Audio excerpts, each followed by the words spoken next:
Nə məntiq xətamız var məndə?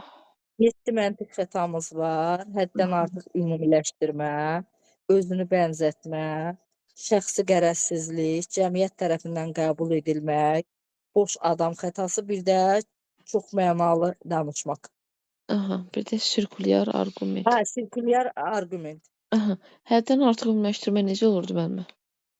Həddən artıq ümumiləşdirmə müəllimə, 1-2 nümunəni bütün qrup üzərinə aid etmək. Məsələn, deyirəm ki, bir qrupa girirəm, dərs deyirəm, o qrupda deyirəm ki, bütün uşaqlar hamınız pissiz də, yəni hamınız, hamıya şamil eləyirəm onu. Ayşə, Məsələn, yəni 1-2 bir-ikisi nəfər dənəsindən pislik hə, görürsən, bir-ikisinin Ayşə, səs bəli, görürsən, deyirəm bəli. ki, məsələn, hamınız səs-küy eləyirsiniz, hamınız belə, bəziləriniz sözünü orada vurğulamıram da, deyirəm ki, hamınız elə pissiz, qrup olaraq pissiz. Ay, Bax, həmin sağ o, ol.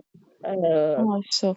Və həddən yaxud artıq ümumiləşdirmədir. sinifə girsən, görürsən 2 dənə uşaq tutaq ki, deyirəm, müəllimin stolunun üstündə oturubmu, çıxıbmı, məsəl üçün. Gedirsən mənim otağımda deyirsən ki, bütün uşaqlar getdim ki, stolun üstünə çıxıb hamısı. Bu qaydada. Hə, Yəni bir-iki dənə nümunə, ümumiləşdiririk. bəli, bəli. Bir-iki nümunəni hamıya aid eləyirsən. Bəs özünü bənzətmək necə olurdu müəllimə? Özünü bənzətmək birinin digərinə özünü bənzətməsidir. Ay, Məsələn, tutaq ki, işdə kimsə var və yaxud da sinif yoldaşıdır və yaxud da bir, nə bilim, tanınmış bir adamdır, ona özünü bənzətmək. O nə eləyir, onu eləyirsən. Saç düzümü necədir, onu, geyim tərzi, Ayşə, məsələn, yaraşdı, qırmızı yaraşmadı geyinibsə, eləyirsən. hə, Ayşə. qırmızı geyinibsə mən də qırmızı geyinməliyəm. Yəni özünü ona bir növ bənzətmək, yaraşdı, yaraşmadı. Ay, sağ ol. Yəni burada elə bir ki, tutaq ki, 2 nəfər var da, bax belə deyək. Biri mənəm, biri də özümü bənzətdiyim insandır. Tutaq ki,